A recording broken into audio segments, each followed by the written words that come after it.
topic of this session is empowering enterprises achieve business goals through digital transformation around application and its infrastructure.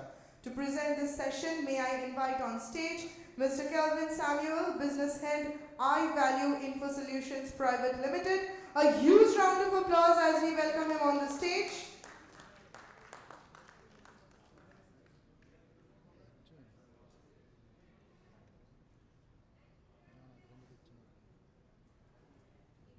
Good afternoon, everyone.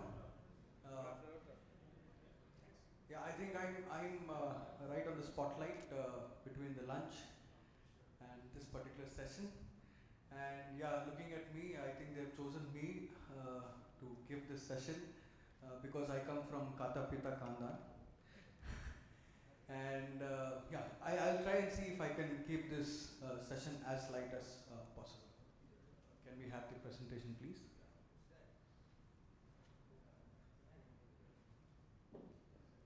So I represent an organization by name iValue, and we basically are very strong in the cybersecurity and the infrastructure space.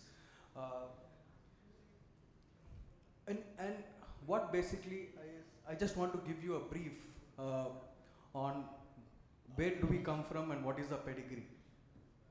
Can anybody tell me who this person is? Charles Darwin. Yes, you're right. See, this is something which Charles Darwin taught us, right?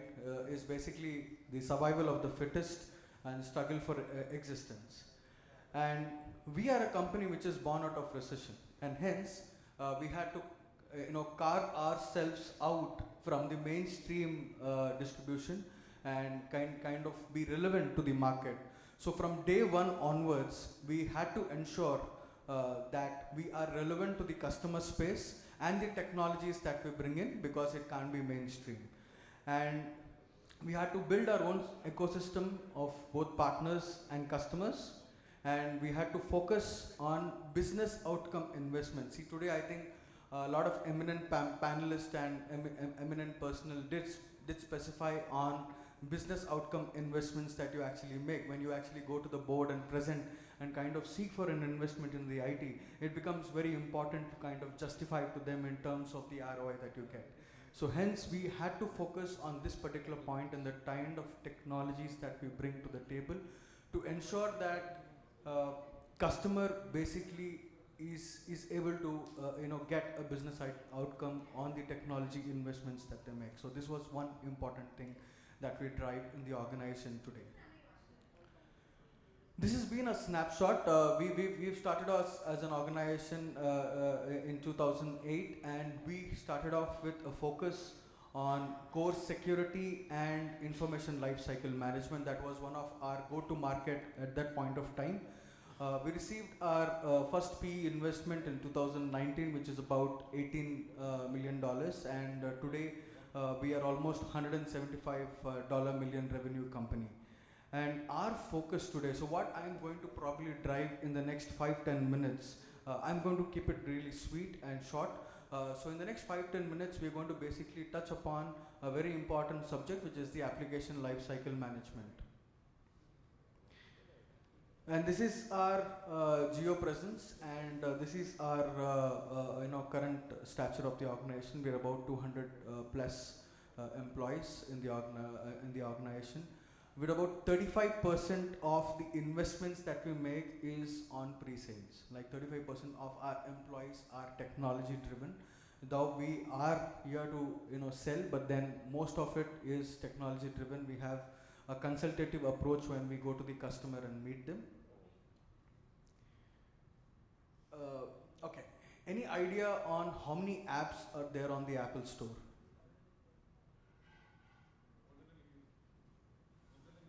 More than a million? Okay, anybody else can take a guess? Okay, how about the Google Play Store? This should be easy. 2 million? Okay, let me see. So there are about 2 million apps on App Store and about 2.65 million apps in the Google Play Store. Now, there were about 3.5 million apps on Google Play Store. That has been now downsized to 2.65 million. The reason why, because they had to keep the apps clean, and with the latest hacks that are basically happening through the mobile apps, they had to downsize them and kind of clean the system. Internet penetration in India around 2021 has gone up to 47%. Right? And this is what is being estimated in 2025.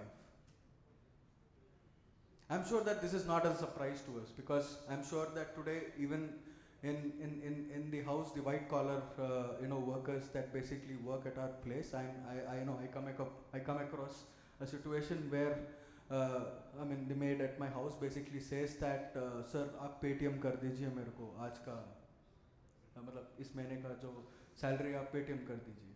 And then she walks up to me and then she again tells me that sir, it's made my life so easy. With Paytm, I'm actually having money in my account and it's turning out to be a saving, because my husband is not getting the money in his hand to blow it out, right? So there's a little thing of a digital India perspective coming in this place when it comes to the internet penetration. And what's basically is leading today in India is an app-driven economy, right? There are experts basically that saying that the app-driven economy will now be called as a digital economy. Correct? So if everything is going to be app-driven and everything is going to head towards a digital economy, and there's a separate economy that is being created today, what becomes very important is to ensure that the application is the key way forward, to ensure that we safeguard the application, okay, and ensure that the application platforms are intact, okay, when we are basically addressing the market, right? According to statistics, here's another again interesting statistics about this digital economy is growing at about 37% CAGR, and it's going to grow about $6.3 trillion in 2021. It's already $6.3 trillion in 2021. So this is something, it's going to change the shape in the way people are going to look at application, and hence the key to any application today, as everybody knows, is basically performance, availability, security and scalability. So this is what we can deliver in the application space. When it comes to our application lifecycle management, this is what we can deliver. One of the first speakers today in the morning, I think the IPS officer, Mr. Hari Kishore, did talk very specifically about secure coding.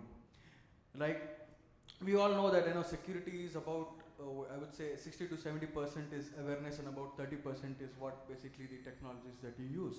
And today the secure coding is something which is taking shape in the country today, because you have to ensure that the coding practices, the secure coding practices are inculcated right at the time of it, because the most easiest way is to basically run a VA on the application and then kind of find out vulnerabilities at the runtime or the production level, right? But what becomes important is to go back and rectify those errors or those patches at the code level.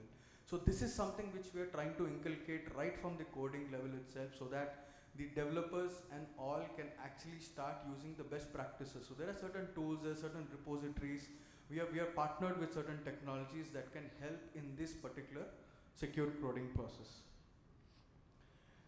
Same thing which is on the static coding part, the same thing that I was talking about, how can we actually address vulnerabilities, how can we link the vulnerabilities right from your production stage of your application to the coding. So there are tools that will actually help you achieve that.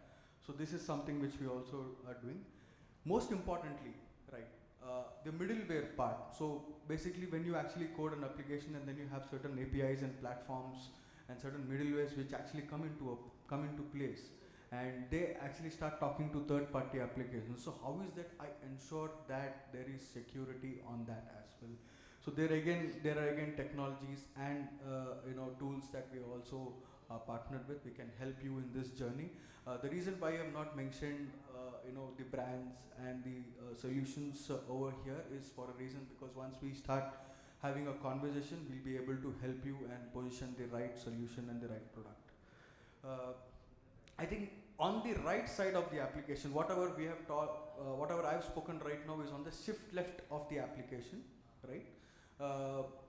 The shift left of the application is where most of us have probably started to focus right now, but in the past we've never really, set any compliances or probably set any kind of guidelines in terms of the secure coding part, which right now is mostly taking place in terms of creating training and giving awareness to a lot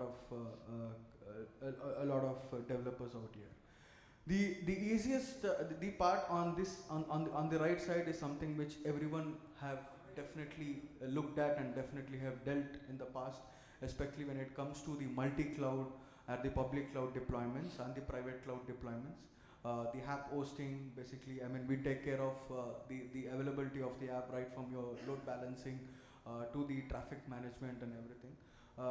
Then also when we also look at the app security and the DB security. Specific to when it comes to app security, we can help you create a mind map of the application in your infrastructure.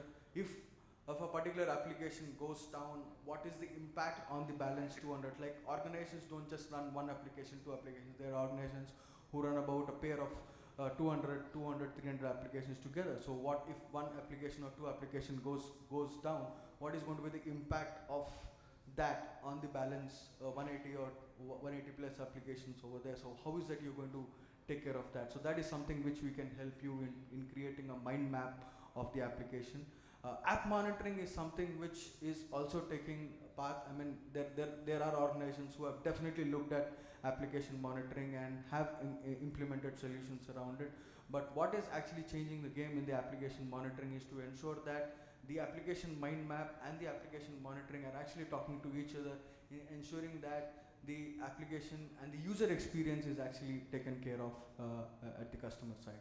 So this is something which we are also trying to work with in creating a stack with multiple vendors and multiple technologies, so that the application space on the performance side and the scalability and the security side is taken care of. Very interesting on the data analytics. I'm sure everyone over here in this room have adopted some kind of a data analytics, whether it's Click, Tableau, or any other platform like Cloudera or Splunk or anything like that. But what's becoming important, and these are some of the basically challenges that we actually have come across when we are having a dialogue with the customer. One of the most important thing that I've already stressed upon is the coding practices and the standards that you basically have to take care. The API platforms. The most important thing is the data governance. So like when we look at a multi-cloud kind of infrastructure, and we're looking at a multi application kind of an infrastructure, it becomes very important for us to look at the data governance. The application mind map is exactly what I was speaking about, and the last but not the least in terms of the analytics part is the clean pipe for analytics. Like today, I'm sure that whenever you run a query on the analytics platform, it definitely takes a long time to basically throw and churn the business outcome data. So how can you actually ensure that a clean pipe is given even to your analytic platform? A drain is set so that only clean feeds go to your analytic platform, and that is when it becomes easy for you to churn the query, and it becomes easy for you to arrive on a decision. Because today, we all know that the business analytics is definitely is paving the way of success for each and every customer, especially in the user experience side. Taking a small example on the banking side today, if you see, a customer profile is not just built in 2 years or 3 years. Like I hold a bank account for almost 20 years now. My profile with that particular bank is built for the last 20 years in terms of my savings, investments, and all. So how is that an analytical platform can throw light for personalized banking, and how is that I will be able to get my products from the bank in a much more personalized way? So these are some of the use case scenarios and some of the conversations that we're having with the customers, especially on the analytics space. This is, I mean, I'm sure most of you would definitely know this. This is on the performance, availability, and scalability and security side. There is one thing that I would leave, especially on the security side, where the eminent panelists were definitely discussing on the incident response side.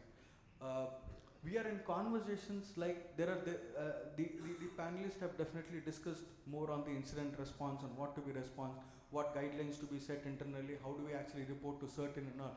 This is all one side of the story in terms of the internal posture of the organization, because security posture today is not built overnight, it is built over the years. I mean, you definitely take a time, you take a complete decade to kind of mature the technologies and mature your security policy internal to the organization.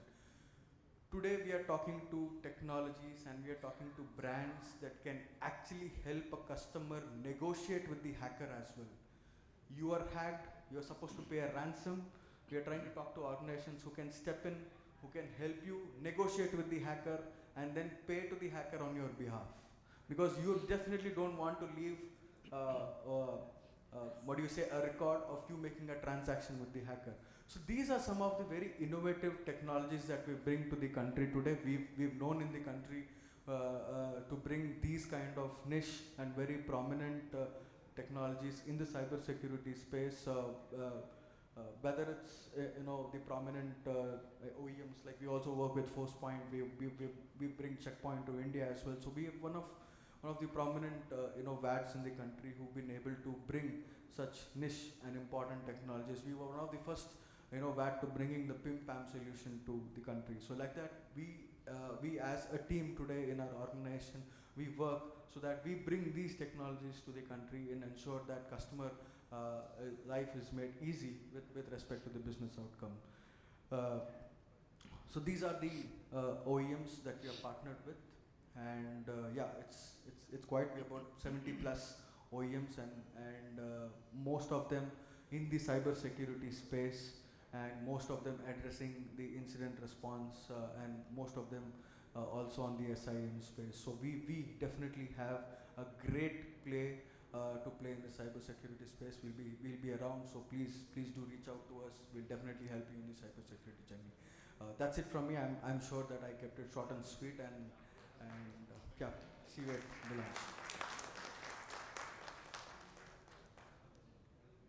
Thank you so much, sir, for such a wonderful session. So please do stay back. We would like to invite Mr. Doipayan Bhattacharya to please kindly hand over the token of gratitude to sir. A huge round of applause for such a smart presentation. Thank you so much, sir.